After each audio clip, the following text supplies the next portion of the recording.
अस्सलाम वालेकुम, welcome to share दिल IT एकेडमी एक नए पॉडकास्ट के साथ। इस पॉडकास्ट में हम डिस्कस करेंगे कि हमें लिनक्स ऑपरेटिंग सिस्टम क्यों सीखना है, क्यों सीखना चाहिए और क्या बेनिफिट्स हैं इसके हमारे करियर ग्रोथ में अगर हम IT एडमिनिस्ट्रेटर या IT इंडस्ट्री में अगर हम काम कर रहे हैं और हमारा ताल्लुक़ सर्वर से या किसी भी डाटा सेंटर से रिलेटेड या नेटवर्क से रिलेटेड अगर हमारा ताल्लुक़ है, तो हमें क्यों लिनक्स ऑपरेटिंग सिस्टम की नॉलेज होनी चाहिए, क्यों हमें कमांड लाइन पे काम करने आना चाहिए। अच्छा, इस पॉडकास्ट में आप देखेंगे कि ये जो हम डिस्कशन के क्यों ज़रूरत है लिनक्स समझने की हमें, ये आपको तब चीज़ें समझ में आएंगी जब हम आपको ये बताएंगे कि लिनक्स के बेनिफिट्स क्या हैं, व्हाट इज़ लिनक्स और what are the benefits of Linux. Number one, Linux एक ओपन सोर्स ऑपरेटिंग सिस्टम है। इस ओपन सोर्स ऑपरेटिंग सिस्टम से मुराद ये है कि it doesn't required any heavy licence, costly licence की रिक्वायरमेंट नहीं है।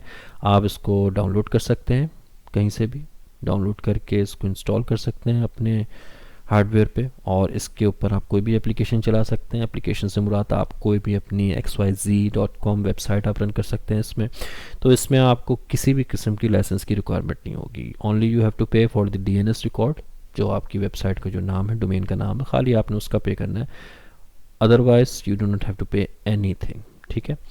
दूसरा सबसे मेन बेनिफिट जो है कि आजकल आप देखेंगे आपकी जितनी भी प्रोडक्ट्स बन रही हैं, चाहे वो स्मार्टफोन्स हों, चाहे वो सिक्योरिटी रिलेटेड एप्लीकेशंस हों, मोस्टली आप देखेंगे कि इसके बैकएंड पे जो है लिनक्स ऑपरेटिंग सिस्टम चल रहा है।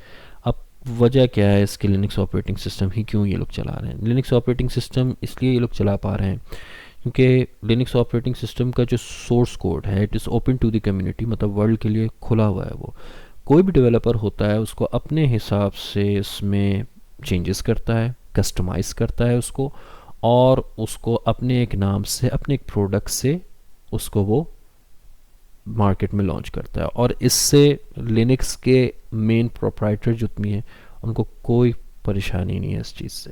ठीक है। वेयर एज अगर आप दूसरे ऑपरेटिंग सिस्टम देखें, विंडोज़ हो गया, मैक ऑपरेटिंग सिस्टम हो गया, इसमें स्पेसिफिकली वो जो एप्लीकेशंस होंगी वो आया उस पर चलेंगी, या तो उस पर चलेंगी या आपके विंडोज़ पे चलेंगी। बट लिनक्स के ऊपर आप कई बेशुमार एप्लीकेशंस आप अपने तैयार कर सकते हैं। ठीक है। अच्छा, अगर हम थोड़ा सा और डीप डाइव करें अगर लिनक्स के अंदर, तो लिनक्स की सबसे खासी अच्छी बात यह है कि लिनक्स की जो आपकी मैनेजमेंट है, ठीक है, विंडोज़ में जो मैनेजमेंट होती है आपकी वो सॉफ्टवेयर मैनेजमेंट होती है और बहुत ही लॉन्ग प्रोसेस होता है। आपने वेबसाइट पे जाना होता है, कोई भी सॉफ्टवेयर अगर आपने डाउनलोड करना है उसका प्रॉपर वर्जन आपको निकालना है। वर्जन के बाद प्रॉपर लिंक को फॉलो करते हुए then you have to download that specific software. अच्छा, उस सॉफ्टवेयर की ये भी रिक्वायरमेंट है कि वो आपके ऑपरेटिंग सिस्टम पे जो वर्जन चल रहा है उसका कंपेटिबल हो। वेयर एज लिनक्स में आपके पास एक अपॉर्चुनिटी होती है कि वो पैकेज मैनेजमेंट पे काम करता है। ठीक है। अब पैकेज मैनेजमेंट पे काम करता है, सिंपली नॉर्मल की कमांड होती हैं और उस कमांड के पीछे ही तमाम प्रोसेस ऑटोमेट हुए हुए होते हैं। इट डजेंट रिक्वायर्ड कि आप जो है कोई डाउनलोड करें फिर इसमें इंस्टॉल करें।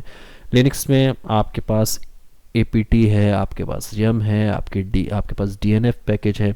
इन पैकेजेस की मदद से आप सिंपल इंस्टॉल की कमांड चलाते हैं और वो अपनी रिपोजिटरीज़ पे जाता है। रिपोजिटरीज से अपनी एप्लीकेशन को देखता है, कंपेटिबल है, उसके हिसाब से उसी वर्जन का वो लेकर आता है ऑपरेटिंग सिस्टम के हिसाब से, और वो डाउनलोड करता है, इंस्टॉल कर देता है, और आपके जितने भी पैचेस ऑलरेडी या सर्विसेज या सॉफ्टवेयर जो भी उस पर इंस्टॉल हुए हुए होते हैं, अगर उसकी अपडेट की रिक्वायरमेंट होती है वो तो रिपोजिटरी से वो ऑटोमेटिकली वो अपडेट करता है। सो ये बहुत ही मेन बेनिफिट है ये ऑपरेटिंग सिस्टम का। फिर हम बात करेंगे लिनक्स की परफॉर्मेंस के हवाले से। डे बाय डे आप देख रहे हैं कि बहुत बेशुमार एप्लीकेशंस आ चुकी हैं, और वो एप्लीकेशन मेनली जो आपकी बनी है वो आपकी लिनक्स ऑपरेटिंग सिस्टम पे बनी हुई है। एक नॉर्मल सी मिसाल अगर मैं आपको दूँ, रास्पबेरी पाई के बारे में अगर आप लोगों ने सुना हो, तो वो रास्पबेरी पाई क्या चीज़ है? इट्स टाइनी चिप जिस पे मॉड्यूल्स इंस्टॉल हुए हुए, मतलब मॉड्यूल से मुराद लैन कार्ड का मॉड्यूल है, उसमें सीपीयू का मॉड्यूल है, उसमें रैम का मॉड्यूल है। बहुत ही छोटे प्रिसाइज हार्डवेयर है ये। इस हार्डवेयर के ऊपर आप बआसानी अपने लिनक्स ऑपरेटिंग सिस्टम आप डाउनलोड करके इंस्टॉल कर सकते हैं। इसमें कई ऑर्गेनाइजेशन इस पे अपनी इस प्रोडक्शन इन्वायरमेंट चला रही है। इस पे कई वेबसाइट्स चल रही हैं इस पे, ठीक है। हमको नहीं पता बैक एंड पे किस किस के पास चल रही है, but they are using Raspberry Pi. Why? Raspberry Pi is very cheap. अगर आप एक सर्वर अगर ख़रीदेंगे तो उसकी कॉस्ट में और एक रास्पबेरी पाई की कॉस्ट में आसमान ज़मीन का फ़र्क है। तो people go with the Raspberry Pi, उसमें इंस्टॉल करते हैं। ऑल दो वी कैन से कि इस रास्पबेरी पाई को हम प्रोडक्शन पे इस्तेमाल नहीं कर सकते क्योंकि बहुत ही मिनिमल हार्डवेयर है वो, और क्या नाम है, रिसोर्सेज के साथ मिलता है वो आपको, मतलब रैम और हार्ड डिस्क के हवाले से। तो प्रोडक्शन की इन्वायरमेंट पे इस पे चलाना अब डिपेंड्स करता है कि आप प्रोडक्शन क्या चला रहे हैं इसमें। If you are running a small website which is only for viewing, ठीक है, आपकी कंपनी है, आप व्यू करना चाह रहे हैं, तो आप सिंपल उसको इस्तेमाल कर सकते हैं, ठीक है। हाँ, बट अगर आप एक ई कॉमर्स की वेबसाइट चला रहे हैं तो यकीनन उसके लिए आपको थोड़ा सा अपग्रेडेड वर्जन का हार्डवेयर रिक्वायर्ड होगा, ठीक है। अच्छा, तीसरी बात जो हम बात करेंगे, स्पाइंग, ट्रांसपेरेंसी और प्राइवेसी के हवाले से। देखिए, आपको पता है कि लिनक्स ऑपरेटिंग सिस्टम, मैंने आपको बताया है कि it is open to the community, मतलब इसके कोड्स का सोर्स कोड्स टोटली दुनिया भर में ये खुला हुआ है, और कोई भी इसके सोर्स कोड के साथ खेल सकता है, इसको डाउनलोड कर सकता है, इसके साथ कुछ भी कर सकता है, ठीक है। उसके बावजूद इतना ट्रांसपेरेंट ऑपरेटिंग सिस्टम है, उसके बावजूद इसकी प्राइवेसी ऑन द टॉप है, ठीक है। इसकी प्राइवेसी कि आप ये देख सकते हैं, खुदा कोई भी मसला आता है इस ऑपरेटिंग सिस्टम में, यू हैव दी अपॉर्चुनिटी कि आप बासानी डीप डाइव करके इसकी लॉग्स को आप पढ़ सकते हैं, एक एक लाइन से आप समझ सकते हैं इस ऑपरेटिंग सिस्टम को कि कहाँ पे क्या मसला है, किस टाइम पे किस दिन मसला आया। तो बहुत ही ट्रांसपेरेंट ऑपरेटिंग सिस्टम है, ठीक है। बहुत आसानी से अगर कोई भी इशू आया है, हार्डवेयर के हवाले से आया है, सर्विस के हवाले से आया है, तो it is very easy to deep dive through the operating system. आपने लॉग्स पढ़नी होती है इसमें, और आप बआसानी इस चीज़ को रेक्टिफाई करके मिटिगेट कर सकते हैं, ठीक है। चौथी चीज़ जो हम बात करेंगे वो हम बात करेंगे कस्टमाइजेशन के ऊपर। देखें, कस्टमाइजेशन से मुराद लिनक्स ऑपरेटिंग सिस्टम में जो मैं बात करना चाह रहा हूँ वो वर्चुअल डेस्कटॉप के हवाले से करना चाह रहा हूँ। आपको शायद नहीं पता हो तो मैं आपको बताऊँ कि वर्चुअलाइजेशन की जो बुनियाद जो रखी थी वो एक्चुअली लिनक्स ने ही रखी थी, ठीक है। फिर उसके बाद उसको विंडोज़ ने और मैक ने अडॉप्ट किया उस चीज़ को।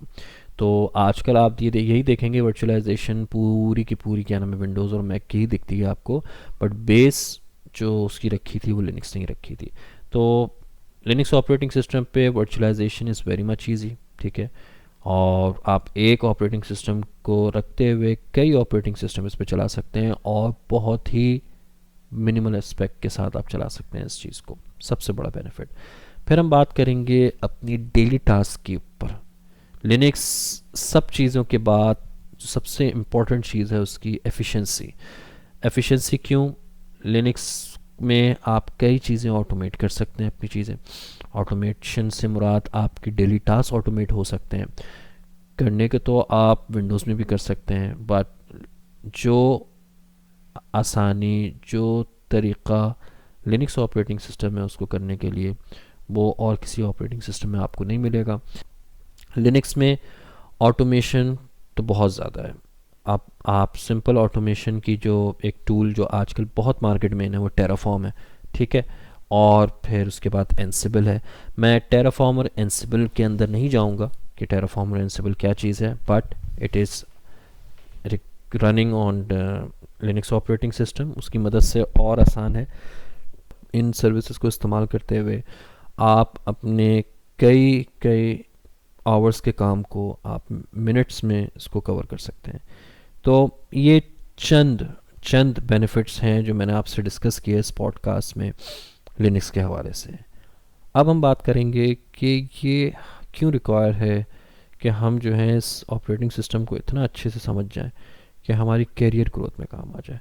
आप देख सकते हैं आजकल आप अगर लिंक्डइन खोल के देखें, अगर आपके पास कोई भी एप्लीकेशन है या सॉफ्टवेयर है जहाँ पे आपको जॉब पोस्ट होती है, उस जॉब पोस्ट में अगर आईटी से रिलेटेड जितनी भी जॉब्स आ रही हैं वो डेवऑप्स से रिलेटेड आ रही हैं, वो आ रही हैं ऑटोमेशन से के हवाले से।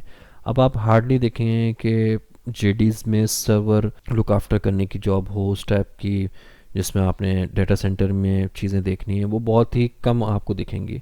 अब लोग जो बात करते हैं, जो जेडी रिक्वायर करते हैं, वो बात करते हैं अपनी डेवऑप्स के ऊपर। और डेवऑप्स में सबसे इम्पॉर्टेंट जो चीज़ है उसमें आपको ऑपरेटिंग सिस्टम जो आपका डेवऑप्स में चल रहा है, आप देखेंगे उसमें मेनली लिनक्स चल रहा है आपका। लिनक्स अगर आपको आती है तो it is very easy for you to understand कि ऑटोमेशन क्या चीज़ होती है, टू अंडरस्टैंड कि टेराफॉर्म क्या चीज़ होती है, टू अंडरस्टैंड कि एंसिबल क्या चीज़ होती है। सबसे पहली सीढ़ी जो आपको डेवऑप्स की तरफ जो लेके जाएगी वो लिनक्स ऑपरेटिंग सिस्टम लेके जाएगी। Once you are able to understand Linux, command line पे अगर आपको काम करना आता है, तो you can easily have a job for DevOps. और इस पॉडकास्ट को मैं यहाँ पे एंड करूँगा। उम्मीद करता हूँ इस पॉडकास्ट से आप लोग को समझ में आया हो कि लिनक्स क्या चीज़ है और इसके क्या बेनिफिट्स हैं और करियर ग्रोथ के लिए क्यों ये रिक्वायर्ड है। Thank you.